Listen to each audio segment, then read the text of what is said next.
სახელითა მამისათა და ძისათა და წმინდისა სულისათა ამინ. ზმანოდადანო დღეს ხერდორე ლეთელის ხსენება თავდადებული მღვდლის რომელსაც თავი არ დაედო არც ჩვენთაგანი დღეს აქ აღარ ვიქნებით. მოდი დღეს ვისაუბროთ მღვდლისა და მრევლის შესახებ. ჩვენ ხშირად ვსაუბრობთ ამ თემაზე და ერთი საინტერესო საკითხი წარმოჩინდა. შეიძლება თუ არა ტყუილის თქმა. თევდორემ ტყუილი თქვა, მოათქვა და თათრები წაიყვანა სხვა გზით. მათ უთხრეს სად არის მეფე და ქართველთა ჯარი. ან უთხრა რომ მე პირდაპირ მიგიყვანთ მათთანო და წაიყვანა, მოათქვა, წაიყვანა სხვა გზით და გადაჩეხა და დიდი დროც გავიდა ქართველები მოემზადნენ და დიდი გამარჯვება მოიპოვეს. რა თქმა უნდა, მღვდელს თევდორეს ამას ვინ შეარჩენდა და დაკლეს ეს ჩვენი თავდადებული მღვდელი. ჩემო ძვირფასებო, მე მინდა ასე რომ ტყუილი გარეგნულს ნუ მივაქცევთ ყურადღებას. ტყუილი შეიძლება როცა კარგი საქმე კეთდება. ესე იგი დღეს მე მინდა ვისაუბროთ საერთოდ მღვდლისა და მრევლის შესახებ, რადგან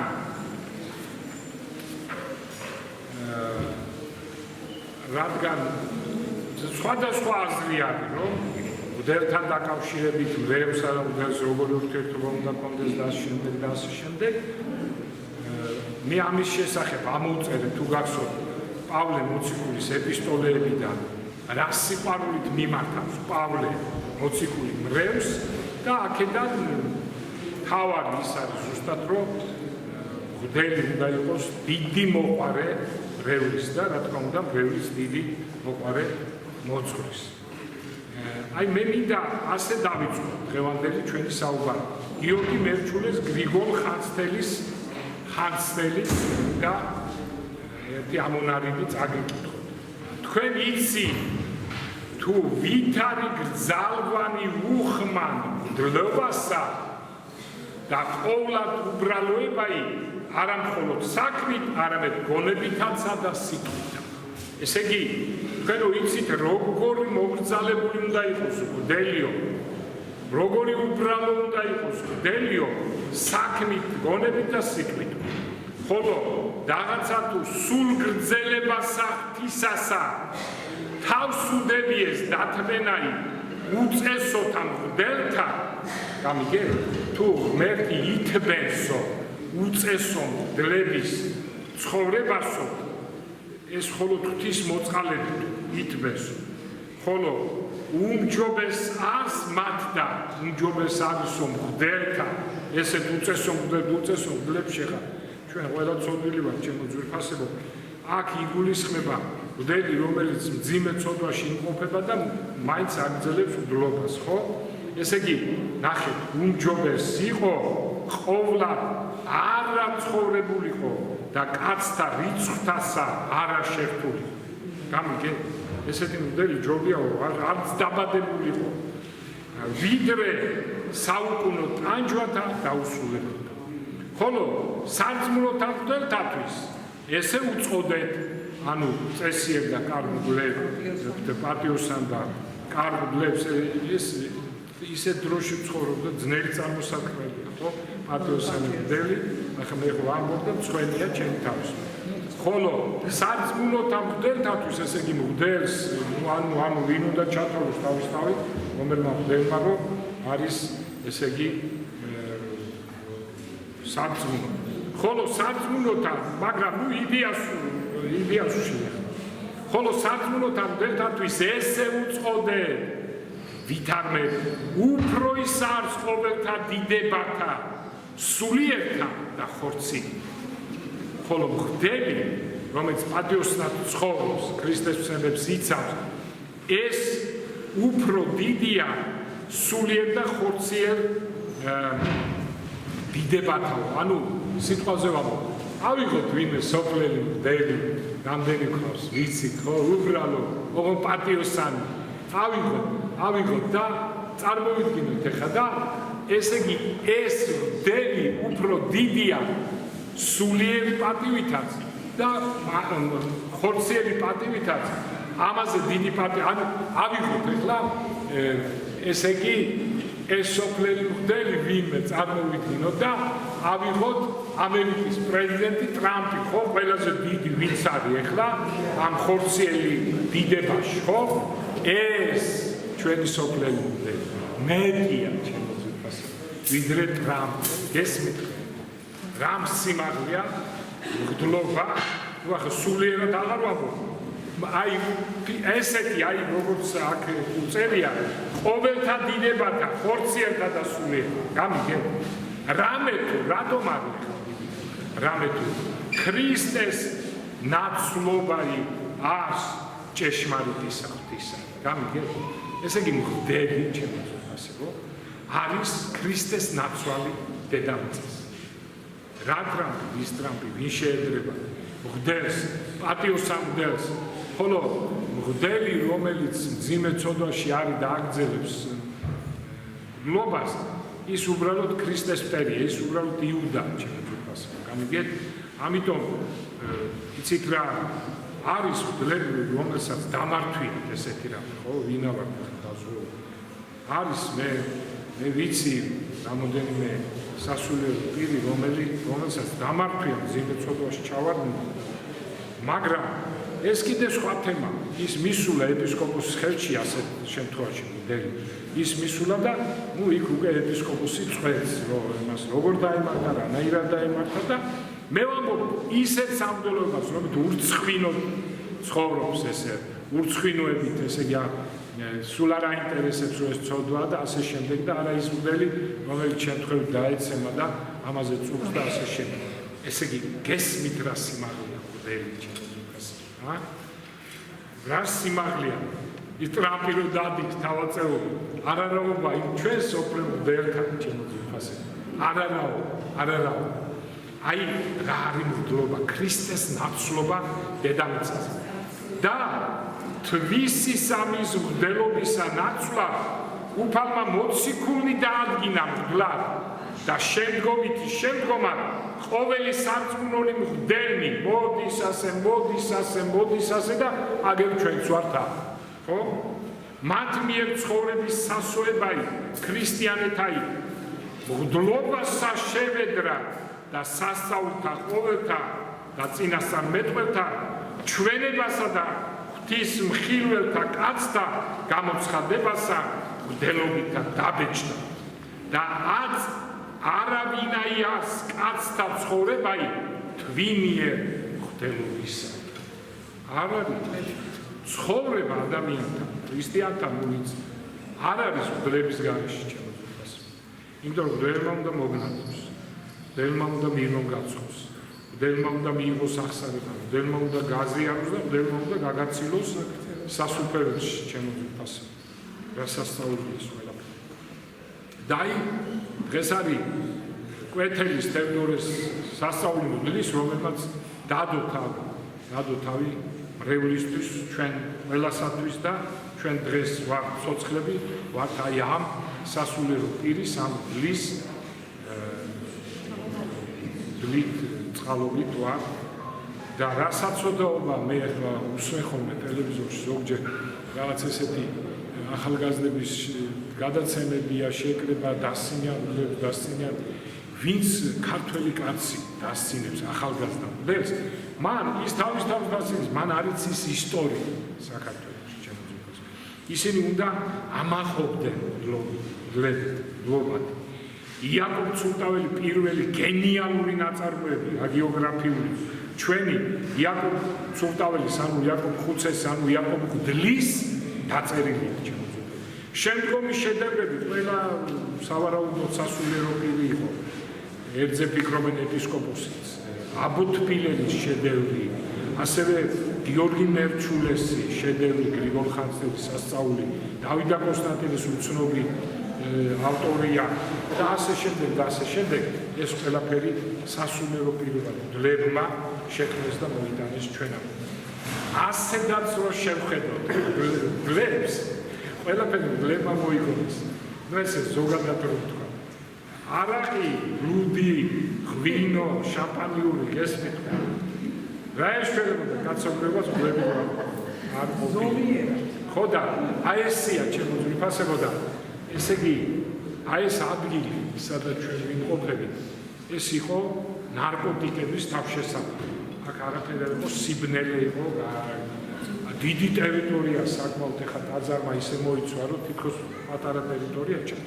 დიდი ტერიტორია იყო და აი ნარკომანების ბუდე იყო აქ სუშპრიცებით სავსე იყო რაღაც საშინელება ხდებოდა აქ იყო ესე იგი ჩხუბები აქ იმართებოდა მეც რამოდენიმეჯერ მომიწია ახლობლები იყვნენ ახალგაზრდები ჩხუბში და მივხვდი რომ აქ იქნებოდა და გამოვიქეცი აქ მოვედი აქ იყვნენ მერე გაიქცენ მე რო დამინახეს ბაზრის თავში გავიქეცი მერე გავიქეცი გაგარინის მოედა და დაბოდით ესე აი ახალგაზრდა აქ იხდიდა თავს და აქ მოყავდათ ქალებიც და იყო ბრუშობა და ეგ აბა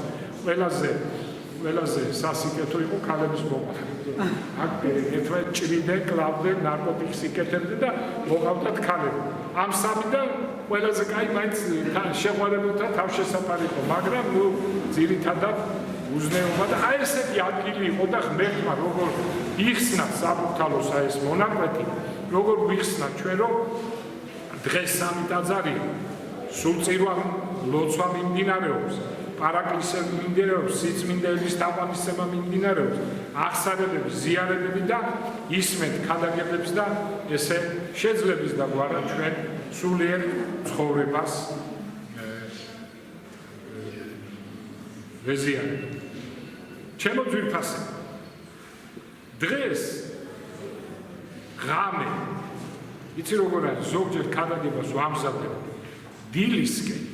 და დაკვირვებული ვარ დილით მომზადებული ქადაგება სულ სხვა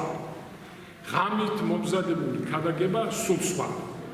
და აი ღამით დღეს მომიწია ღამით ეს მომზადებაც დალაგებაც ქადაგების და თქვენამდე მოტანაც და ღამე რაღაც სულ სხვა და ამიტომ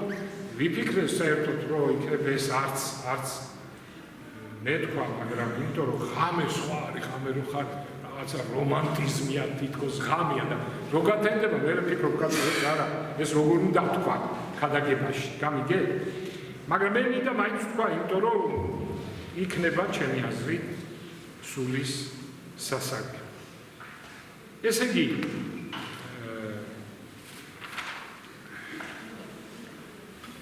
ბავშვობაში ესე 14-15 წლის ვიყავ ბავშვობა არის დიდი ეხლა აქ ამ გადასახადიდან ბავშვობაა და იმ დროს კაცი მეგონა თავი 14-15 წელს ვიყავი და ჩვენ ქობულეთში ქონდა ზღვასთან ყველაზე ახლოს სახლი ბაბუა შეძლებული კაცი იყო და აშენა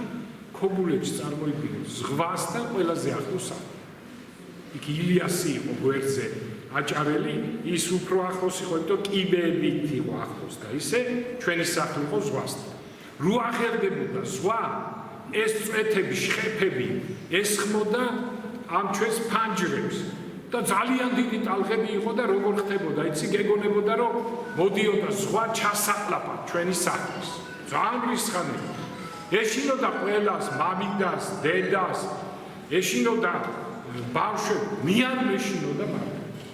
ამით არ მინდა თქვა რომ დიდი ვაჟკაცი ვიყავი არა პირიქით მქონდა შიშები და ისე ჩვეულებრივ როგორც გიორგი მეფეს ათქვევინებს ვაჟკაციც ვიყავ და შიშარად ვასილ კეისარს ვებძოდი და მეშინოდა ხვიარის ფესვებისა მოკლედ შიში არ იყო ჩემთვის არ ვიყავი ახლა ისეთი უშიშო მაგრამ აი ეს არ მაშინ და ვიყავი ერთადერთი აი ხმაწვილი 14-15 წლის ვიყავი რომელიც ძალიან დიდ ტალღებში ცურავდა აჭარლები არის არცეთი არავინ არ გამოდიოდა აჭარლები ზღვასთან გაზრდილი ხალხი კაციშვილი არ გამოდიოდა მე არ მეში და ეს იყო ისეთი დიდი სიამოვნება როგორი იყო იცი ზღვა რო ხელავს და მოდის დიდი ტალღა ვისაც შეგიმჩნევია დიდ ესე იგი ღრმა დიდი მანძილი უნდა გაიარო რომ ამ ტალღას მიუახლოვო და ეს ტალღა ზღვის ჯურღუმულიდან იწყებს აწევას და მერე დიდდება ძალიან და აი ამ დროს უნდა მიასრო თუ დააგვიანე შეიძლება მოკლას დაგარტყამს ცუდად დამთავრდა და არ უნდა დააგვიანო და არც უნდა ესე იგი ისე უნდა მიხვიდე რომ აი მოასრო ტალღაში შესვლა და მე ამას ვაკეთებ აი რო დაიწყებდა ტალღა ესე იგი ჯურღმულიდან აწევს ზღვის ჯურღმულიდან იმ დროს მოწყდებოდი ეხლა ვფიქრობ როგორ არ მეშინოდა მაგრამ იყო ესე იგი და აი როგორც ხოიცი აქილებს რო გარბის უნდა ესე გაქცეულიყავი მიზან მიმართო გავიქცეოდი შევარდებოდი ამ ზღვის ტალღაში მე ახლა რა ვიცი ვისაც ეს გიგემია ამის გემო მე ეს ტალღა დიდდება ზემოთ ამოგიყვანს და გაცურავს რაღაც როგორც ატრაქციონი ისეთი დონის სიამოვნება აგიყვანს ზემოთ და მე წამოგიყვანს ესე ლამაზად და როგორც აი გუმბული ესე მოგიყვანს სანაპიროზე და ფეხებით დადგები ისე მოტრიალდები და ისე ეს უდიდესი სიამოვნება იყო და მე როდესაც ესეთი საშინელია აღელვება იყო ზღვის მაშინ მიხარდა ყველას წინდა იმიტომ რომ დაწყებულ ზღვაზე უნდა დგასვლა მე კიდე როდესაც გათენდებოდა იბდიოდი პირდაპირ და ესე იგი აი რაც მოგახსენეთ ასე ცურავდია უზარმაზარ ღელვაში უზარმაზარ პროგრამაში და მე ერთხელ მახსოვს ეს ილიას ჩამოვიდა და მიყვირი საშა მოდი აქ და მივედი და რა ხარ შენ რა კაცი ხარ როგორ არ გეშინიაო აჭარლები არ ცურავობენ და შენ როგორ ცურავობ აქ ილიას მიყვარდა იმიტომ რომ ერთხელ შევესწარი ჩხუბს ორ აჭარელს ეჩხუბებოდა რომ ჩვენ ბიჭო პირველესად ქართველები ვარ და მე ვარ აჭარლები და აი იქ შემიყვარდა ეს კაცი და მახსოვს ერთხელ მე რო დავიწყებდი ცურვას იქ ხალხი მოზღვავდებოდა ცურვა არ შეიძლებოდა და ამ სანახაობას მაინც უყურებდი ძალიან ბევრი ხალხი იყო და მიყურებდი ერთხელ გამოვედი და ხედავ ლამაზი გოგონა მიყურებდი ეთქო და ჩამოვიდა პირდაპირ სანაპიროზე და მეუნება რომ ესე იგი ძალიან თქო მე შემიყვანე რა ვიცურავთ არა მე უთხრა როგორ შეიძლება მოკლედ აი ესე დღეში ვიყავი და დამთავრდა ბავშვობა ჩემი ძვირფასი დამთავრდა ბავშვობა და რას ვფიქრებდი ახლა ჩემი ფიქრები იყო დღეს რას ვფიქრებდი რომ ზღვაში ღელვაში ცურვა დამთავრდა და დაიწყებოდა ცხოვრებისეული ტალღები დიდი ტალღები და ცურვა და რას ვფიქრებდი რომ ესეც ესე იგი ის დამთავრდა ცხოვრებისეული ტალღებში ცურავ ახლა დღესაც მე ესე იგი რა გულისხმობ ცხოვრებისეულ ტალღებში ძალიან ბევრ რამეს მაგრამ ყველაზე საინტერესო რა ცხოვრებისეულ ტალღებში იყო ჩემი ესე იგი არის ჩემი ცურვა ეს არის ჩემი ძვირფასებო ჩემი მეუღლის რო დაფეხმძიმდებოდა ჩემი მეუღლე მე 9 თვე მე 9 თვის შემდეგ იბადებოდა ბავშვი, საოცრება იყო, უფრო სასიამოვნო რა თქმა უნდა ვიდრე ტალღებში ცურვა, ეს ამ ქვეყნიური ცხოვრების ტალღებში ცურვა. მე მეორე 9 თვე იყო ბავშვი ფეხზე, ნუ ჯერ არა, მაგრამ ლაპარაკიც არ იცოდა, რაღაცა პატარა წამოჩიტდებოდა, მესამე 9 თვე იყო, როცა ბავშვი ფეხზე დადგებოდა და დაიწყებდა ლაპარაკს. აი ეს 9 თვე მუცელში 9 თვე გარეთ 9 თვე მერე რომ ფეხზე სწავლობდა ფეხს და აი ჩემო ძვირფასებო ესეთი 9 თვე მუცელში 9 თვე მერე რაწვალება ბავშვების ხო იცი ბავშვის გაზრდა იცით ხო ვისაც მერე 9 თვე ფეხზე დაგენება და ტიტინი და ლაპარაკი და ესე 12 ჯერ ჩემო ძვირფასო შეგიძლია 12 ჯერ 9 და 9 გამრავლო იუმატო გაიაზრო ეს რო დამთავრდა ეს ყველაფერი მართალია უკვე შვილიშვილებზე ჩვენ აღარ აგვაქვს იმხელა ასე ვთქვა წდომაც და შრომაც მაგრამ მათ თავი ამ მშობლები ხავს მაგრამ ჩვენ მაინც თანაუგზავნით ამ ყველაფერს და ეხლა წარმოიდგინეთ 22 შვილის ვირის ისევ 9 წარმოიდგინეთ რა ხდება რა ცხოვრებისეულ ზღვაში აბობოქრებულ ზღვაში ცურავ მე და ჩემი ნინო და მარტო ეს ხო არ არის პრობლემა 1000 და ასე შემდეგ მაგრამ ჩემო ძვირფასო ეს ისეთი ბედნიერება და ისეთი სიამოვნებაა რომ რა თქმა უნდა ზღვის ტალღებში ცურვას არ შევადარებ ეს გაცილებით უფრო დიდი ბედნიერება მე მინდა თქვა რომ მაინც როგორ აიცი ოქროპირი და მამები გვეუბნებიან რომ 18 წლის ბიჭმა უნდა მოიყვანოს ცოლი და 18 წლის გოგომ უნდა შექმნას ოჯახი ეხლა ჩვენთან ქართველებში ეს აღარ არის მოდაში მაგრამ სამაგეროდ ხედავთ სხვა რამეს ეს არა ყველასგან მაგრამ მაინც რას ხედავთ იმას რომ ეს ახალგაზრდული წლები იკარგება ნარკომანობაში რაღაცა უცნაურ დროსტანებაში და ენერგია მიდის სხვა რამეში არასწორად რა ჯობია ენერგიის დახარჯვას ჩემო ძვირფასებო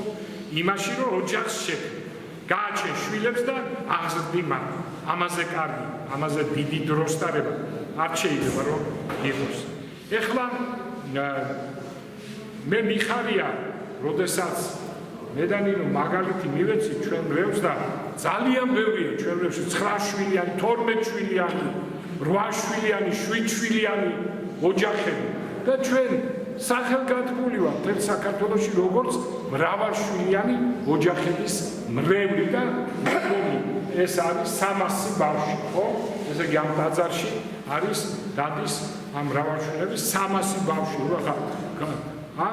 280 და ნუ ახლა სხვა ბავშვებიც არიან ვისაც ერთი ყავს და ორი ყავს მაგრამ მე ვამბობ მრავალშვილიანი იქამდე მივიდა საქმე რუსთაველის თეატრიც კი დაგვითმის ჩემო ძვირფასებო და გახსოვთ ის ბედნიერი დღე როდესაც გამოვედით ჩვენ და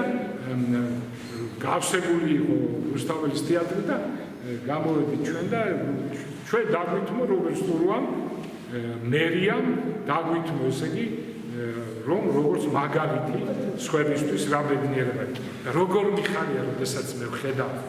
9 შვილიან რევს და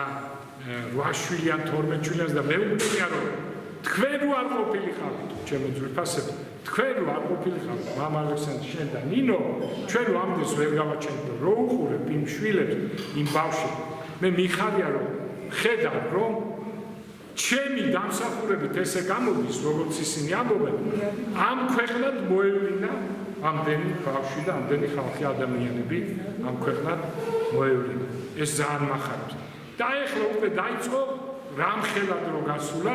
უკვე აი ამ პატარა შვილების ერთმანეთში დაქორწინება ეხლა ჩვენ ჯვარი დავწერეთ გამოდინმე დღის უკან ჯვარი დავწერეთ მანწკავას ჩვენი ზურა მანწკავას შვილს ნიკოლოს ხო? იონეს კაცო, იონეს ნიკოლოსაც ალბათ როგორც ეთქვა წავს დავწერთ მალე. ესე იგი იონეს და დავით ჯიჭარაძის მამა კონსტანტინის ძმის სულაკატას არ ჩანს. წირვაზე ხო დავით ჯიჭარაძის თამს. დავწერეთ ჯვარი და შეუყვნენ ისინი. აი ესეთი ბედნიერება. და ჩემო ძვირფასებო მე მანწკავას ხავს 9 და ჯიჭარაძის 10. და ჩვენ პავლე მოციქული ამბობს რომ მობაძა ჩემ და იყავით. ბევრად გიზი ამბობს ამას. და მობაძა ჩემ და იყავითო და ჩვენს თითოეულ ჩვენ ქრისტიანს ისე უნდა ვიცხოვრო რომ ვაშკაცურად როგორც პავლე ამბობს თქვათ რომ მობაძავ ჩემ და იყავით თქვენ შვილებს უთხრათ ეს ოღონ იმ საკითხში რაში ძლიერები ხარ. მე არც ერთში არა ვარ ძლიერი, მარტო ამ საკითხში ვარ ძლიერი. ამიტომ თამამად ჩემი ძლია თქვა რომ მობაძავ ჩემ და იყავით ჩემო ძვირფასო. სიტყვა მინდა დავასრულო ოქროპირის სიტყვით აი რას ამბობს ოქროპირი. ვისურვებდი ცოდნოდა ვინმე სათანადო ყურადღებით თუ ისმენს ჩემს სიტყვებს მაშინ მე ქადაგებას მეტი მოშურნეობით შემოგთავაზებდი რა თქმა უნდა თუნდაც არავინ გვისმენდეს ღვთის გამო ჩვენ ვილაპარაკებთ მაგრამ სულ სხვა მრევლის გულმოდგინე როდესაც მრევლი გულმოდგინე გვისმენს აი რა ურთიერთობა უნდა იყოს მოძღვარსა და მრევლს შორის მოძღვარმა უნდა მოიტანოს ღვთაებრივი ქადაგება ღვთაებრივი მამების სწავლება და ასაუბრებს და მრევლმა უნდა გულისხმაყოს და მიიღოს იგი ასე რომ ჩემო ძვირფასებო მობაძალ ჩემ დაიყავი და ეცადეთ რომ ძალიან ბევრი შვილები გააჩინა ჩვენთან არსებობს დიდი ისა ჩვარ გამოიწვია